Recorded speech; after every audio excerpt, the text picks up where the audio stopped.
Raundi ya 19 2025 ya Ligi Kuu NBC Premier League 2025-26 imekamilika hivi, huku aliyepo kileleni ni Yanga Sport Club akiwa na jumla ya alama 47, akifuatiwa na Simba akiwa na jumla ya alama 42, huku Azamu akiwa na alama 37 na Singida Black Stars akiwa na alama 29.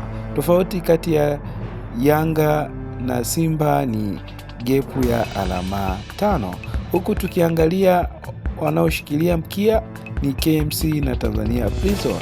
KMC amecheza jumla michezo 19 akiwa na alama 9, huku Tanzania Prison amecheza michezo 19 akiwa na alama 14, ambao hata sasa wapo katika nafasi ya kucheza playoff ni Mbeya City na Fountain Gate. Mbeya City ana jumla ya alama 17, huku Fountain Gate akiwa na alama 19 akifanana na Coastal Union ambaye pia ana alama 19.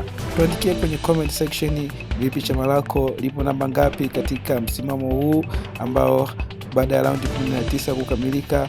Tuandikie kwenye comment section na utame nalo chama lako.